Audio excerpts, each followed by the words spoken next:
খোজে তেতিয়া এটা সুৰ আছে আৰু তাত সম্পূৰ্ণ ভগৱন্তৰ ৰূপ বৰ্ণনা হৈ আছে সাপৰ ওপৰত শুই থকা ফনাই এনেকে কৰি থকা মেঘৰ গম্ভীৰ ধ্বনি ইত্যাদি ধৰণে গাই আছে সেইবিলাক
কিন্তু পূৰ্ণতা অৱতাৰত মই অস্ত্ৰ ধৰিব নালাগে বোলে মোৰ মুখৰ পৰা যিবিলাক বাণী ওলাব সেই বাণীবিলাকে তৰোৱালতকৈ বেছি কাম কৰিব আৰু পাখণ্ডসকলে বোলে ভাগি যাব ভগালে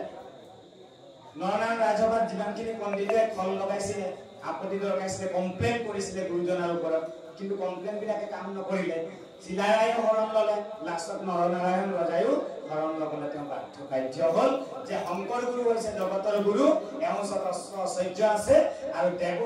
তেওঁ দেৱৰ এজন দূত বা দেৱদূত বুলি কৈছে নৰনাৰায়ণে বা শংকৰ গুৰু গুৰু আখ্যা দিছে শ্ৰেষ্ঠ গুৰু আখ্যা দিছে তাৰ পাছত চাব গুৰুজনা গৃহতে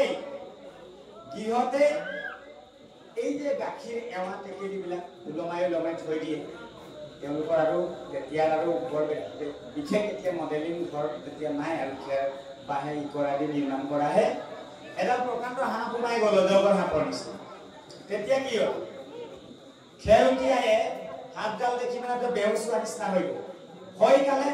দৌৰি মানে একদম গোটেই পৰিৱেশটোৱে গণ্ডগোল কৰি দিলে সাপ বুলি তেতিয়া গুৰুজনাক মাতিলে খুব চিঞৰি মাতিছে গুৰুজনাৰ ওচৰলৈ গৈছে একদম কম বয়সত মহেন্দ্ৰ তুলত 6 বছৰ শিক্ষা গ্ৰহণ কৰি যেতিয়া ঘৰ গৈছে প্ৰায় 18 বছৰ তেতিয়া কি হ'ল গুৰুজনাই দেখিলে যে এডাল প্ৰকাণ্ড সাপ এই সাপে গাখীৰ চাখীৰ আদি দৈ চৈ চুই পেলাই এতিয়া অপবিত্ৰ কৰি বিষ বিয়পাব গতিকে সাপডালক কেনেকৈ মাৰিলে গুৰুজনাই সাপডালক কেনেকৈ মাৰিলে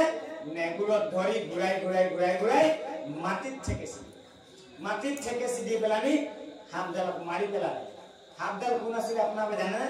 ডাঙৰ সাপ এডাল যে সোমাইছিলে শংকৰ গুৰুৰ গৃহত এই সাপডাল পূৰ্বত সত্ৰাজিতে যে মিছা কলংক দিছিলে কৃষ্ণ কলংক দিয়া নাই কৃষ্ণ মোৰ পৰখেন নামৰ ভাতৃক তৈব দেৱী মণিটো বিচাৰি আছিলি তোক দিয়া নাই মণি নাপাই মোৰ ভাতৃক অৰণ্যলৈ গ'ল অন্তত মণিক পিন্ধিলা পাছে ঘূৰাত চৰিয়াতি মহাৰংগে হে মৃগ মাৰি ফুৰে বিজুবনে অকলহৰে প্ৰখেনক পাই তুমি মাৰি পেলালা বুলি কৃষ্ণৰ ওপৰত এটা কলংক দিলে কৃষ্ণই হেনাগন লৈ জাম্বুবন্তৰ লগত যুদ্ধ কৰি সামন্তক মণি উদ্ধাৰ কৰি আনিব লগা হ'ল কৃষ্ণই মনে দুখ পালে ভগৱন্তই দুখ পালে যদিও মণি উদ্ধাৰ কৰি তেওঁ নীল কৰিলে এই বদনামটো তেওঁ নীল কৰিলে কিন্তু তথাপিও কৃষ্ণৰ মনত এটা মানে দুখ থাকি গ'ল ভগৱন্তৰ মনত কাৰণ ভগৱন্তক কলংক দিয়াজন কেতিয়াও হাৰিব নোৱাৰে আৰু ভগতক কলংক দিয়াজনো হাৰিব নোৱাৰে চাব অৰ্জুনক কৈছে যে কলিত বৈষ্ণৱে বিষ্ণু জানানিষ্ট কৰি অৰ্জুনক সমন্দি বুলন্দ শ্ৰী হৰি কলিত বৈষ্ণৱে বিষ্ণু জানা হৰি ভগৱন্ত বিচাৰি থাকিব নালাগে কলি যুগৰ কাৰণে ভকতে দেৱত তীৰ্থটো কৰি ভকতে বৰ ভকতক ভজিলে গুছে কৰ্মজৰ এটাকে ভকত আৰু ভগৱন্ত অভিন্ন মধ্যৰ কল্পতৰু ভকত বৈকুণ্ঠৰ কল্পতৰু কৃষ্ণ বা কল্পতৰু ভাগৱত আৰু স্বৰ্গৰ কল্পতৰু পাৰিজাত বুলি কোৱা গৈছে গতিকে মহাভাগৰ পৰা ক'বলৈ হলে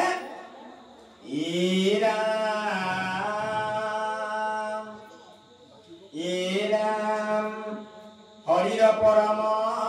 প্ৰিয়তম নাই হৰি ভকত কৰে হেন ভকতক যিজনে নিন্দয়